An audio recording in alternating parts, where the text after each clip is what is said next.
At 11:42 p.m., a call was received. It lasted just 18 seconds. There were no words, only faint movement and silence before the line disconnected. At first, it seemed routine, like a dropped emergency call. But the number was quickly flagged.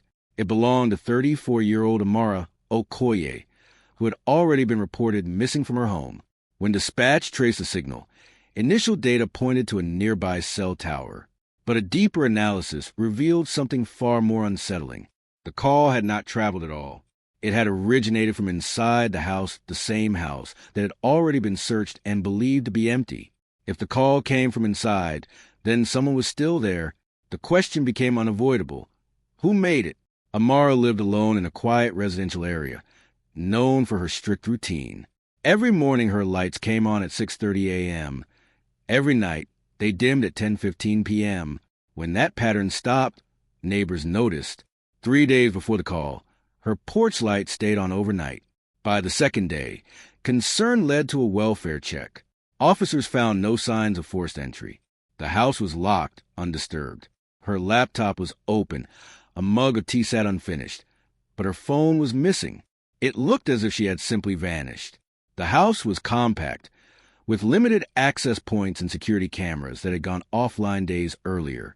Then came the call, 3 days after she was last seen, forcing investigators to shift focus from her disappearance to what might still be happening inside the house. Phone records revealed the call had not been made through cellular service, but through Wi-Fi calling tied directly to her home network. Router logs showed that at 11:41 and 52 seconds p.m., an unknown device connected. Seconds later, it dialed emergency services, then disconnected within 30 seconds. The device had no history on the network. It appeared once, made the call, and vanished. This confirmed the call came from a second device inside the house. Investigators returned for a deeper search and discovered a concealed storage space behind a hallway panel. Inside, subtle signs suggested recent use. On the floor were faint, disturbed patterns.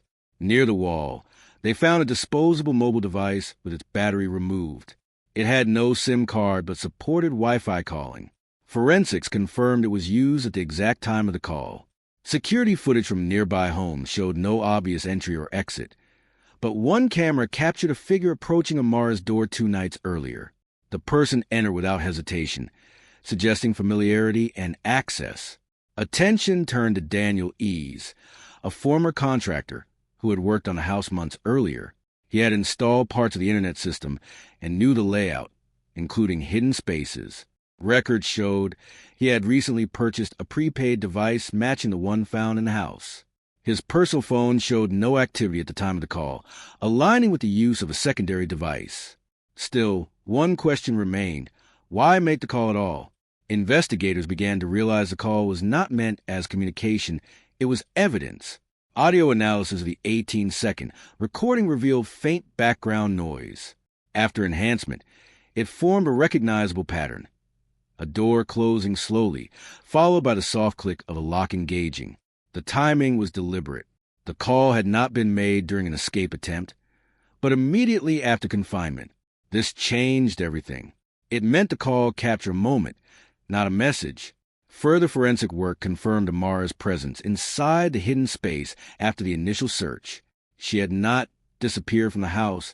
She had been kept inside it. The call was the only trace that connected her to the outside world during that time. Surveillance later placed Daniel near the property multiple times across those days. When questioned, his timeline failed under scrutiny.